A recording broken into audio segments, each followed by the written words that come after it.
entonces vamos a ver ahora lo que correspondería a la segunda carta de Corintios, que es la que nos está quedando. Esta cartita, escrita por el apóstol Pablo, estoy corriendo esto un poquitito, ¿verdad? Ahí sí. Ya, ahí sí. Como le decía, entonces vamos a ver la segunda carta a los Corintios. Esta carta la escribe el apóstol Pablo, menciona a Timoteo también en el capítulo 1, verso 1. Y el tema de esto es la gloria mediante el sufrimiento, el tema que tiene esta carta. Es, de ello se hace mucho hincapié en esto, el sufrimiento que tiene el apóstol y también la defensa que él hace de su ministerio. Fue escrita entre el año 55 al 56, más o menos, unos pocos meses después de la primera epístola, de la primera carta a los Corintios que estuvimos viendo en las clases anteriores. Dentro de eso, la escribe esta epístola a todos los creyentes que están en la provincia de Acaya. Ahí está en Macedonia, es escrita desde Macedonia, desde Filipos, en la región de Macedonia y Acaya. Ahí mismo lo mencionó en el capítulo 1. Y una de las cosas interesantes que menciona solamente 2 veces su nombre, se habla de sí mismo y se menciona por su nombre a sí mismo solamente en 2 espacios. Uno es al comenzar la carta, donde se identifica como quien escribe, y el otro está en el capítulo 10, verso 1, donde menciona su nombre, que es justamente donde comienza una parte importante de esta segunda de Corintios, que es los capítulos que están dedicados a la defensa de su ministerio, cuando él defiende su ministerio de quienes digamos, negando su apostolado, su ministerio en la iglesia. Después de fundar esta iglesia en Corinto, durante su segundo viaje misionero, recordemos que en Primera de Corintios habíamos, la primera carta de Corintios, bien digo, la escribió durante su segundo viaje misionero. Ya. Durante su segundo viaje misionero. Pablo entonces habría tenido comunicación frecuente debido a los problemas de la iglesia allá en Corintios. Recuerden que estábamos viendo bastantes problemas que tenía, dentro de eso que comenzaba haciendo alabanza de la iglesia de Corinto en un principio por la cantidad de dones que tenía. Sin embargo, el desorden, la desunión, los abusos que había en la cena del Señor y otra serie de temas que estuvimos viendo en la primera carta, habían provocado este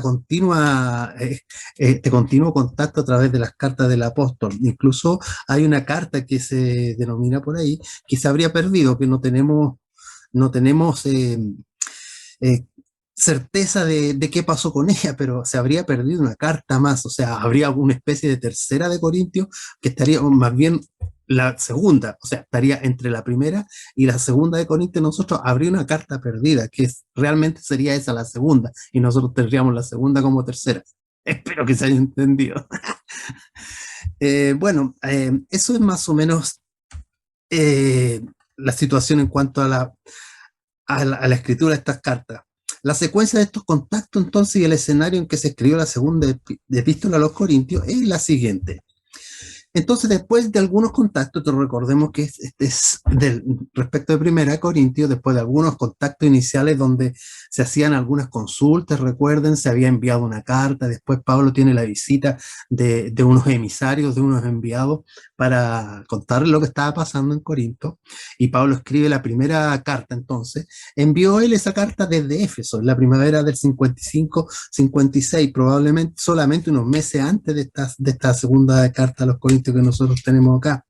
Y luego Pablo hizo un viaje entonces a través del mar Egeo, que lo vendría a ser para tratar otros problemas en la iglesia. Recuerden que cada viaje misionero el apóstol Pablo visitaba nuevamente cada una de las iglesias que había fundado en el viaje anterior para cimentarlas, para ver cómo marchaban, para ver qué problemas tenían y, por supuesto, solucionarlos. En algunas ocasiones se quedaba muchísimo más tiempo, en otras menos, pero esto era recurrente en los viajes que hacía Pablo con la necesidad de supervisar las iglesias que se habían fundado.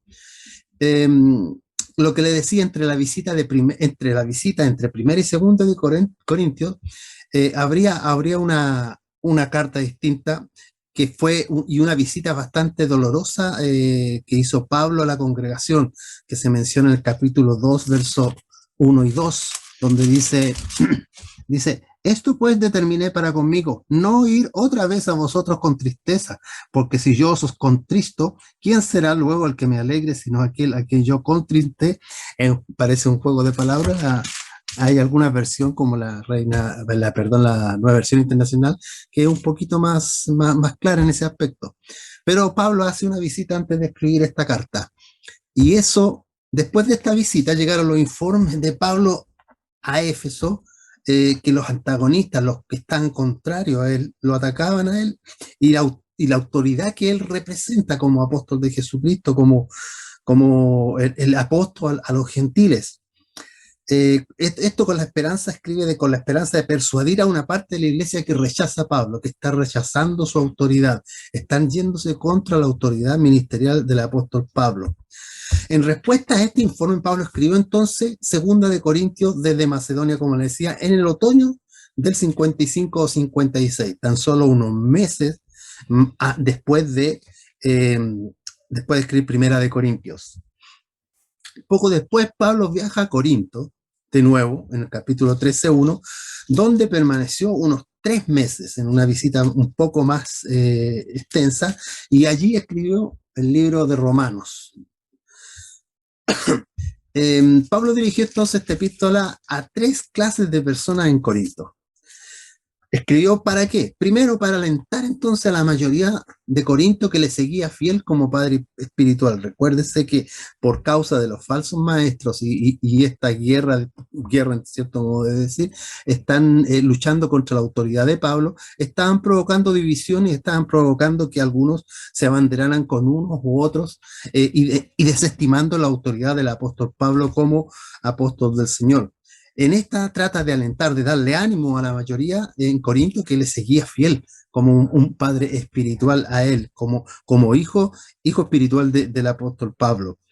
Otra de las personas, a otra clase de personas a otro grupo de personas que le escribe para desafiarlo y ponerlo al descubierto los falsos apóstoles, falsos maestros que ya en esa época, haciendo poco de comenzada la iglesia propiamente tal, ya habían aparecido los falsos maestros llevando ideologías contrarias a las que Jesucristo había enseñado, especialmente ya muy pronto, y aparecen lo que llamamos nosotros los judaizantes, quienes pretendían que el nuevo cristiano, observase las leyes antiguamente de las leyes de Moisés, o sea, cargando nuevamente al cristiano con la carga que significaba la ley de Moisés, y de la que ya estamos claros que no debían llevar esa carga, porque sabemos que la ley no podía salvar al hombre, el hombre no se podía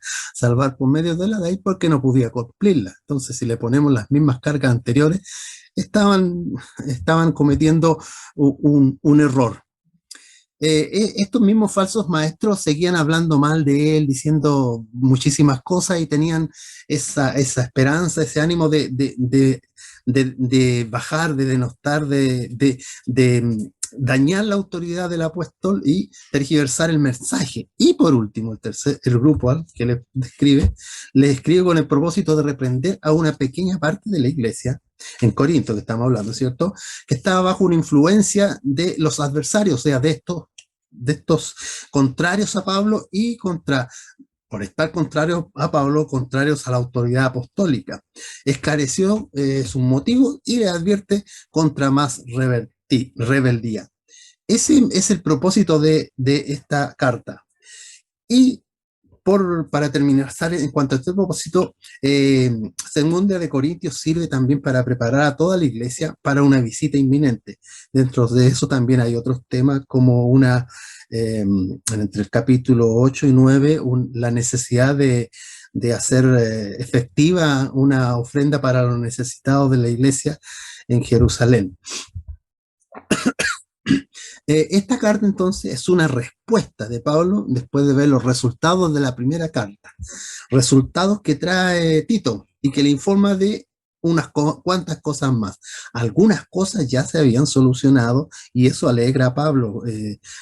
Algunas de las situaciones de las que él les llama la atención en la primera carta, digamos, habían vuelto al redil, habían vuelto a al correcto evangelio, pero aún persistían otros, especialmente estos falsos maestros que estaban eh, socavando la autoridad del apóstol Pablo. Entonces Pablo escribe esta segunda carta, que se cree que son varias en una, eh, más bien como un compendio de pequeñas cartas. Se piensa en eso, algunos postulan eso, más que una sola carta, serían como una unión de varias cartas, un pequeño librito, por decirlo de alguna manera. Más, aquí Pablo defiende su apostolado que Dios le dio, como le decía, y apunta a las malas ideas que se sembraron en la iglesia en cuanto a él y su trabajo. Recuerden que más adelante vemos que se le acusa de aprovecharse de la iglesia, de vivir a costa de la iglesia, y él dice, a costa de ustedes no. Hay otras iglesias que sí me han ayudado, hermanos que me han ayudado, pero de ustedes no he sacado nada. También vemos que hay una respuesta en cuanto al caso de inmoralidad de la primera carta. Recuerden en el capítulo, si mal no recuerdo, en el capítulo 5 de Primera de Corintios, nos habla de un caso de inmoralidad que tenía que ver sí, en el capítulo 5, un caso de fornicación, y tal fornicación cual ni aún se nombra entre los gentiles, tanto que alguno tiene la mujer de su padre. Recuerden que la mujer, el hombre, el papá y el hijo compartían la misma mujer. No se tiene claridad sobre cómo sería la situación. Si es una mujer, digamos, fuera de la familia propiamente tal, como podría ser alguna de las diosas, perdón, de las prostitutas sagradas que se prostituían para tener culto a dioses paganos, o si era que lisillánamente podría haber sido que tuviese relaciones con su madrastra. No hay claridad sobre eso. Pero acá hay una respuesta y la respuesta es que el hombre se arrepintió, y esto alegra mucho al apóstol Pablo. También en esto se toca el punto de visitar en un plan de visitarlos prontamente. Vamos a tener una visión panorámica.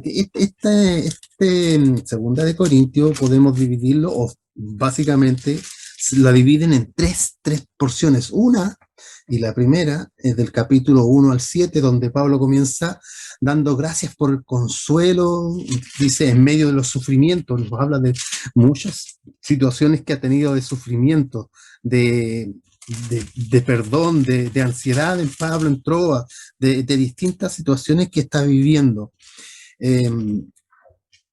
Encome a los corintios por disciplinar al que había cometido una falta grave, que ya lo vimos recién, que el caso del... Qué bien que lo hacen, quiere decir esto, que bueno que hayan podido disciplinar a este hombre y se haya arrepentido, y defiende su integridad en el cambio de sus planes de viaje. Como lo comentábamos, no se está aprovechando de la iglesia de Corintios, sino que él defiende que cada cosa que la hace no la hace con intenciones de apropiarse o de sobreponerse a los demás o de sacar provecho económico, sino que lo hace por amor a Dios, por amor a la obra del Señor. En los capítulos 3, 1 al 6, Pablo presenta la información más extensa del Nuevo Testamento sobre el carácter del ministerio cristiano. Es por eso también que se hace y se conversa y se sabe muchísimo, o se denomina más bien esta carta como una carta con mucho contenido personal. Aquí conocemos muchas cosas, mucho de lo que es la persona de Pablo en sí mismo, cómo era su carácter, cómo era su forma de pensar, lo que...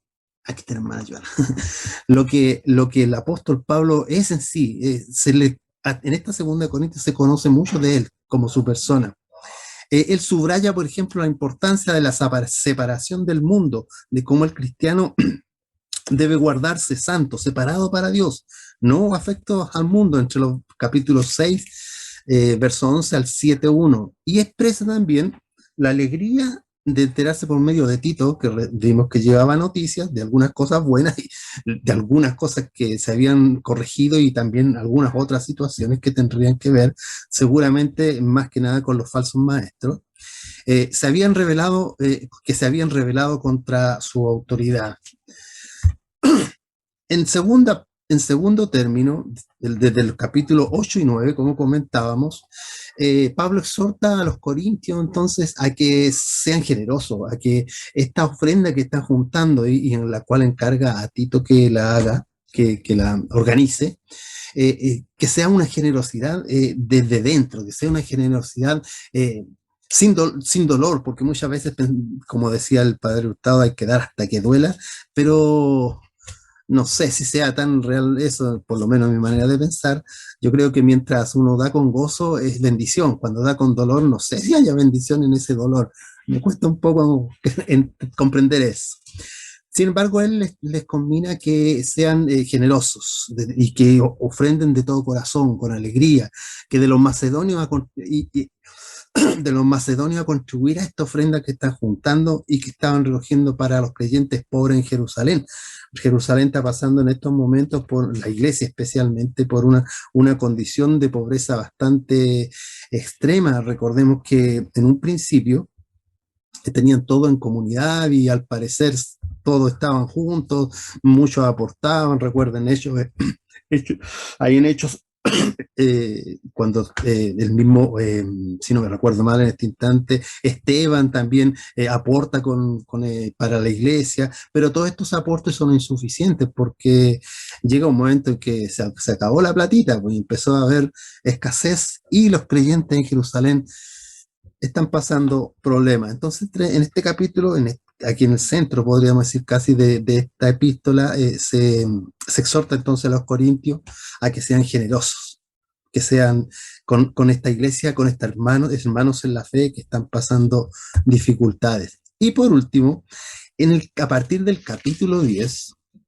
el tono o la forma lo cambia de escribir aquí, porque a partir del capítulo 10 el cambio importante que se sucede es porque el apóstol Pablo comienza a defender su ministerio, el apostolado que el Señor le ha dado. Esto es a partir del capítulo 10, 11, 12 y el último capítulo de esta segunda de Corintios, capítulo 13, se cierran en este tema, la defensa.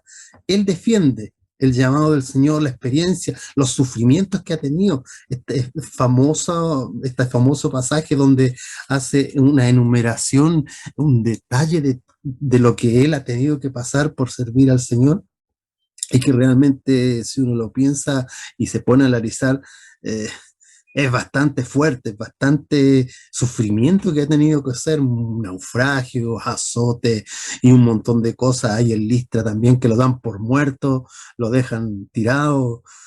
Es una vida realmente de sufrimiento, una vida es una vida que sin un llamado realmente cierto es difícil de llevar. Y aquí quizá quiero hacer una pequeña nota, es lo que sucede muchas veces con quienes son llamados al ministerio en la obra del Señor, como pastores o en algunas otras áreas. Muchísimas veces se ven sujetos a muchísimos sufrimientos, muchas dificultades, mucha lucha, mucho desprecio aún hasta de sus familias por esta situación.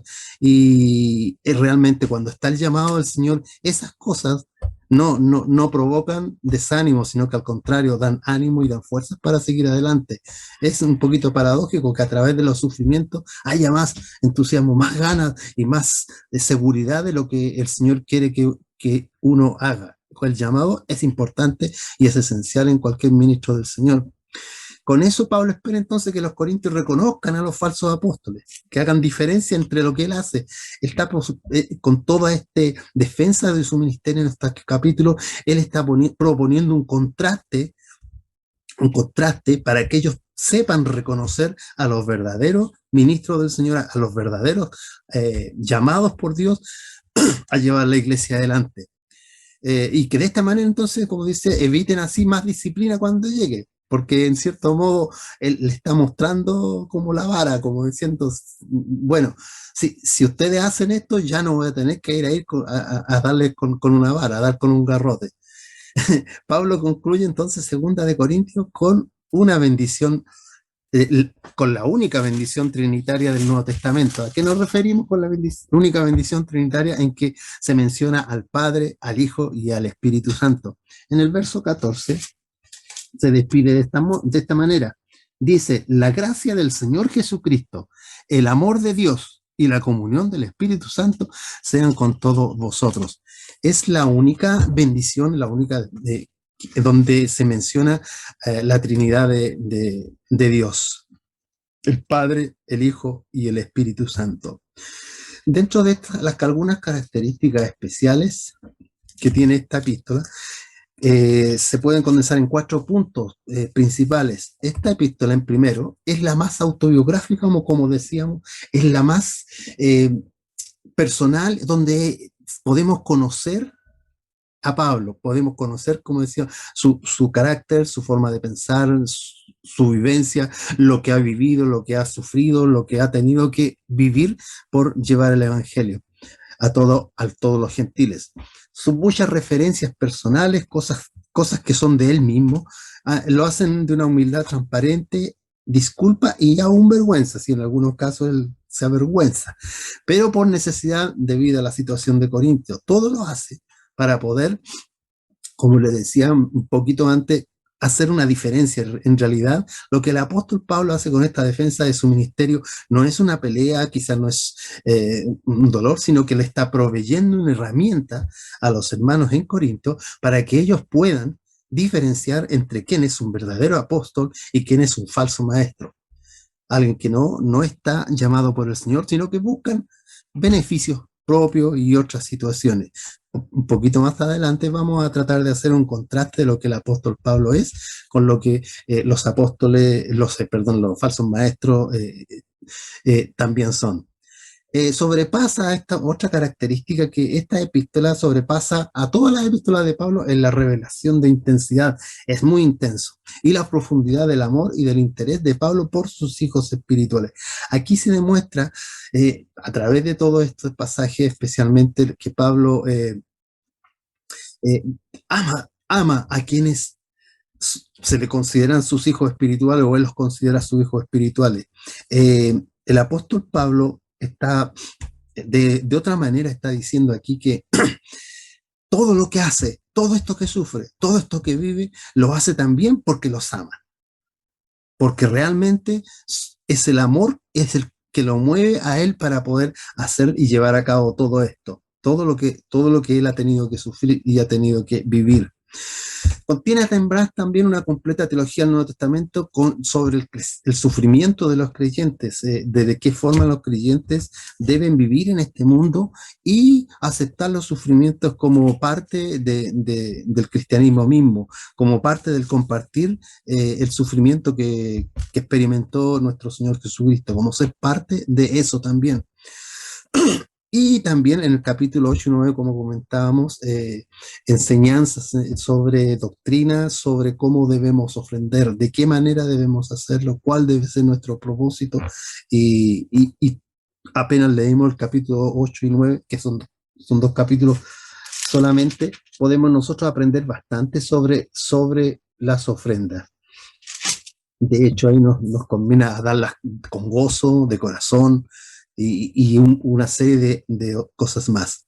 Otra característica especial de esta segunda de Corintios, estoy viendo la hora, las palabras claves, entonces, como debilidad, aflicción, lágrimas, peligro, angustia, sufrimiento, consuelo, presunción, verdad, ministerio, gloria, recalcan el carácter extraordinario de esta epístola. Aquí nosotros podemos ver mediante estas palabras lo que es en sí, en cierto modo, esta carta.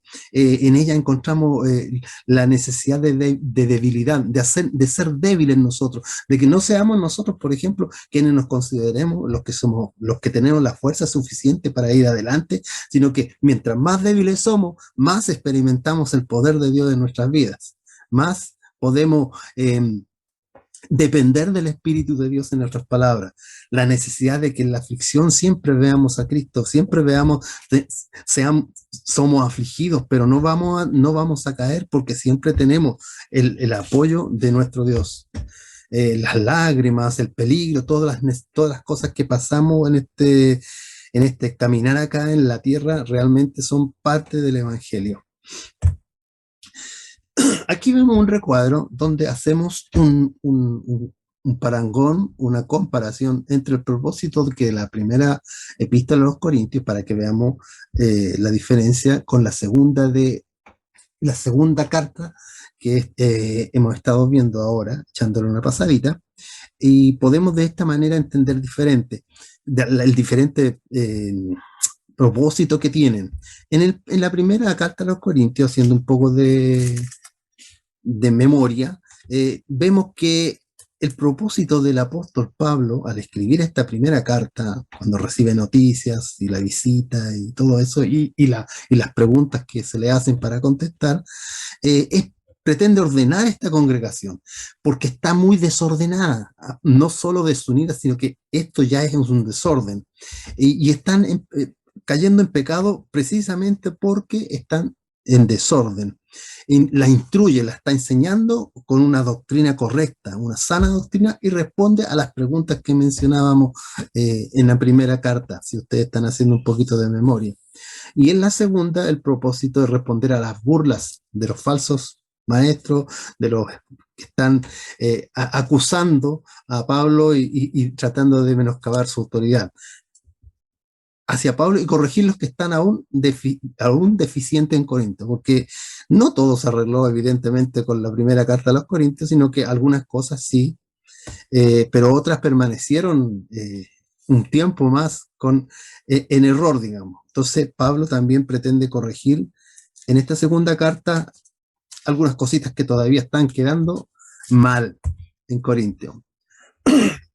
¿Cuáles eran los problemas entonces que estaba presentando en la iglesia de Corinto, pensando en ambas cartas? Primero, habían divisiones internas que ya lo vimos, recordemos cuando hablábamos de los abusos en la cena del Señor, la diferencia que se estaba haciendo, y otras muchísimas más que a solo comenzar la primera de Corintios los vamos a tener claro, porque lo dice expresamente, que están desunidos. También la negligencia en la aplicación de la disciplina eclesiástica. ¿En qué sentido? Que no están aplicando el rigor que es necesario para corregir los errores, para corregir lo que está sucediendo en la iglesia. Han estado haciéndolo a medias solamente, no completamente. Hay una mala práctica entonces de algunos en acudir a los tribunales, esto está mencionado también, humanos antes de acudir a los hermanos. Pablo nos ayuda a que nos motiva a que las cosas las arreglemos entre nosotros, no que vamos a otros medios, no que tomemos distintas, que las cosas de las iglesias las arreglemos en las iglesias, entre los hermanos, sin necesidad de tener que llegar a tribunales que no son de carácter cristiano, sino que están fuera. En otras palabras, arreglen sus problemas entre ustedes, no estén acudiendo a otras instancias que no son las óptimas. Habían también pervertido el principio que Pablo les mencionaba antes de todo me es lícito, es decir, podemos hacer lo que se ocurre. Más Pablo dice aquí, recuerden que dice, tan conocido este verso cuando dice todo me es lícito, pero todo no me conviene. O sea, hay que saber discernir entre lo que sí me conviene y lo que no me conviene. Yo creo que cuando nosotros estudiamos la palabra, como lo estamos haciendo ahora, nos va clarificando muchísimas de estas situaciones también. Realmente podemos hacerlo, podemos hacer muchas cosas que aparentemente pueden ser correctas, pero hay que ver si realmente nos conviene. Aquí quizá un poquito pienso yo en que hoy día vivimos tiempos en que esto cada día está siendo más patente en la sociedad mundana, así por decirlo, la sociedad del mundo, en que todo está permitido, todo podemos hacerlo. Está absolutamente desatado este concepto en lo que es en la actualidad el hedonismo, el darle gusto a la persona, a uno mismo. Todo podemos hacerlo, todo, ustedes ya lo habrán escuchado que todo se nos permite, si tú lo sientes que está bien, está bien. Sin embargo, aquí tenemos claramente en la enseñanza de Pablo que tenemos que discernir nosotros. Claro, aunque ellos digan que todo puede ser así, pero no todo nos conviene. Debemos nosotros saber discernir qué es lo que conviene y qué es lo que sirve y lo que al Señor le agrada.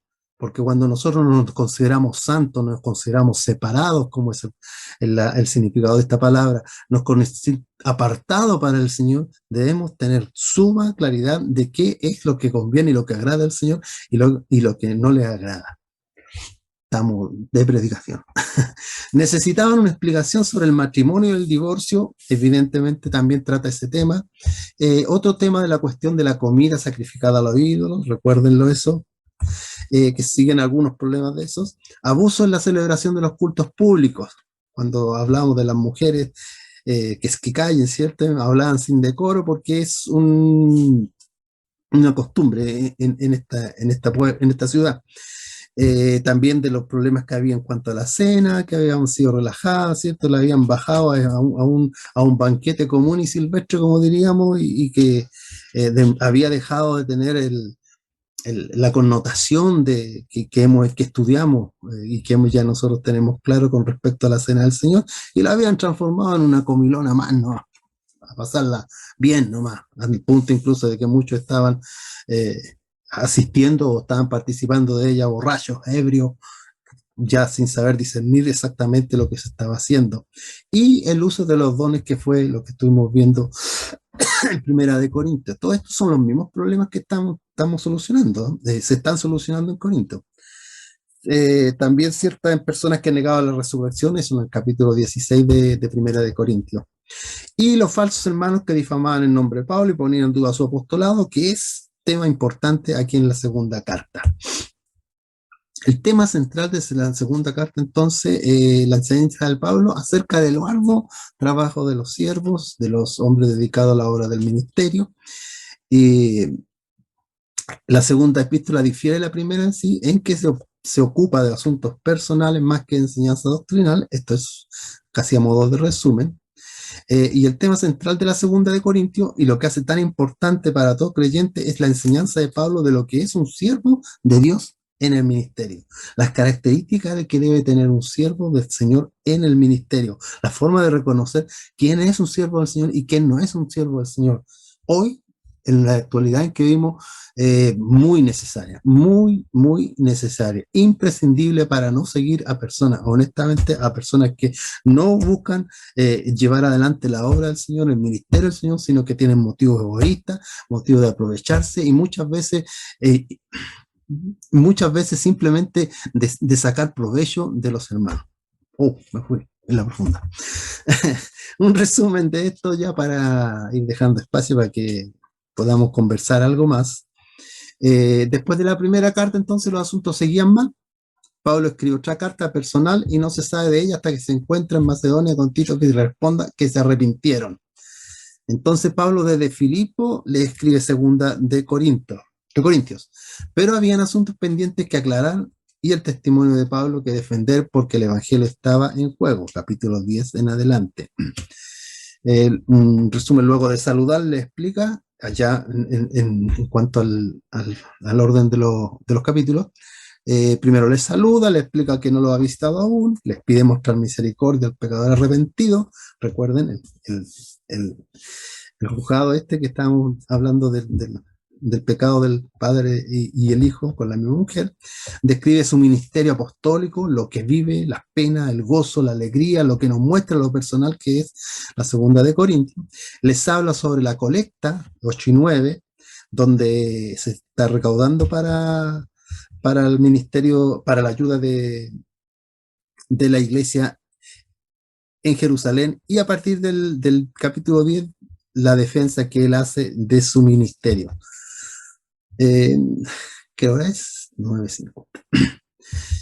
Algunas cosas que ver aquí, vamos a dejarlo. Vamos a saltar eso. Escribe la defensa entonces a su ministerio apostólico, ya que lo habían acusado de diversos cargos completamente falsos, lo que le decía del capítulo 10 en adelante. Primero, lo llamaron loco en el 11:1. Dice, ojalá me toleráis un poco de locura. Sí, toleradme, ¿no?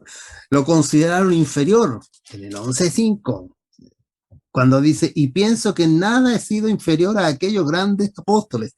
Ya se está defendiendo. Además, dijeron que no era un buen predicador. Qué cosa tan rara eso. Pues aunque sea tosco en la palabra, no lo soy en el conocimiento. En todo y por todo os los he demostrado. Como continúa defendiendo. Que no amaba a los corintios, por ejemplo. Se le critica que sugieren que Pablo fue una carga que les engañó.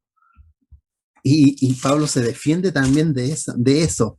Pablo entonces denuncia que estos superapóstoles, los tipos estos iluminados, que tenían una revelación diferente, que tenían lo que Dios les quería entregar, mire que se pareció a muchas cosas de ahora, como les llama irónicamente, y les llama falsos apóstoles, que se enorgullecían de grandes cosas, pero no habían hecho nada. En otras palabras, cuando él habla de todo lo que él sufrido, todo lo que ha hecho y todo lo que ha tenido que sufrir por el Evangelio, es simplemente está poniendo las cartas sobre la mesa. ¿Ustedes han hecho algo de esto? ¿Han sufrido algo de esto? ¿Tienen respaldo para lo que dicen? No, no habían hecho nada en realidad. Pablo les declara entonces su amor a los corintios, se refiere y les recuerda las demostraciones de amor genuino. Y en el capítulo 12, Pablo relata una historia asombrosa, una de las experiencias como verdadero superapóstol. Nunca se hubiera molestado en defender al apostolado frente a los hombres, pero como el evangelio estaba en juego, él tuvo que hacerlo. Es la necesidad de defender el evangelio. Y entonces Pablo muestra en esta segunda a los Corintios de una manera muy especial lo sabio, la sabiduría, el ingenio que él tiene para contestar. Una ironía, muchísima ironía en esta segunda, sobre todo en esta sección de la carta. También encanto, pero también angustia, el dolor, lo que hemos visto ya, el sufrimiento, lo que ha tenido que vivir por ellos. Hacer un pequeño repasito aquí, no creo que se me pase. Las cualidades dentro de las que el apóstol Pablo menciona ahí, las tengo. Esto va a estar a disposición después, Pastor Daniel lo va a subir, así que pueden ver la lista después más detalladamente, leer los versículos y confirmar que es así. Por ejemplo, las cualidades para que usted diferencie un ministro un verdadero ministro de Dios, ama profundamente a su iglesia, a su hermano, a su iglesia, a su gente, perdona, consuela a los quienes lo ofenden, no devuelve el golpe con golpe, ¿cierto? Es vida, es alimento, es para los demás, es carta abierta a todos. Esta serie de características que vemos aquí son para diferenciar un ministro verdadero de uno que no lo es.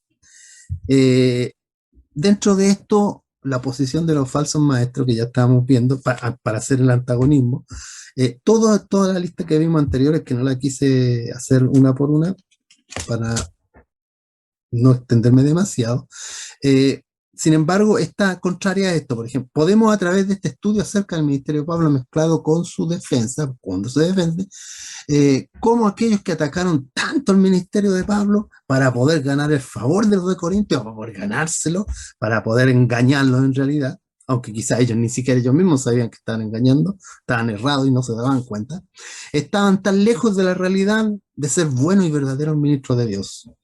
Entonces, al mismo tiempo podemos ver, así como veíamos en la lámina anterior, veíamos con las cualidades de un buen ministro, también podemos ver entonces las características que tiene un ministro que no, no es un ministro de Dios en realidad. Primero, en este pasaje nos habla de que estos ministros se metieron en el ministerio de otros, vale decir, en el ministerio en este caso, del apóstol Pablo, a denostarlo, a socavar su autoridad, a menospreciar lo que el apóstol Pablo había vivido, lo que había hecho, digamos, empezaron a desestimar o a desvalorizar lo que el apóstol Pablo había hecho a través de todo este tiempo.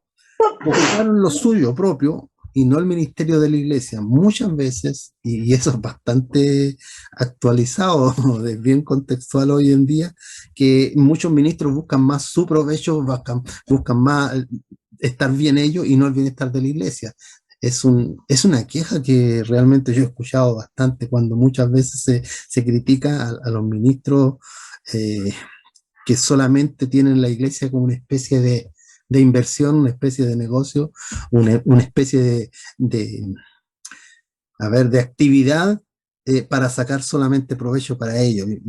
Es él el que, y hay muchas iglesias donde solamente el pastor parece que fuese el que goza de las bendiciones de Dios y los hermanos están siempre atribulados. Es doloroso ver eso, a mí me duele ese asunto.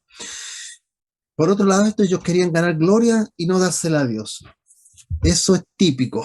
Cuando un falso maestro busca más ser reconocido, ser alabado, ser admirado y no realmente da la gloria a Dios. El verdadero ministro del Señor es todo lo contrario. Es todo lo contrario. Todo lo que el Señor le dé, todo lo que pueda obtener, todo lo que pueda crecer, todo lo que pueda tener de capacidades es motivo para darle la gloria a Dios, no para creerse, como decimos, el hoyo del queje, sino que es Dios el que es dueño de la gloria. Él es el dueño de todo, reconocer que todo viene de Él. Eh, también deseaban lucrarse con el evangelio. Ay, esto es evidente, ni siquiera entran en el tema porque ya ustedes lo tienen muy claro. Gente que solamente busca, como decían antes, trasquilar las ovejitas nomás y nada más que eso. Ganar dinero a través del evangelio, aprovechándose el buen espíritu y el buen propósito que tienen muchos hermanos. Por otro lado, creían que el sufrimiento venía por el hecho de estar mal con Dios. No conocían el verdadero evangelio de Cristo. O sea, el que estaba mal es que está en pecado. El que estaba mal era porque era causa de su proceder, de su maldad. Y Dios realmente sabemos que muchas veces no se está mal por eso, sino que hay a veces hasta a propósito de Dios en que pasen periodos en que uno no está como quisiera estarlo. Había envidia en sus corazones con Pablo al ver su pureza, su entrega, su dedicación, y eso es clarísimo, la envidia.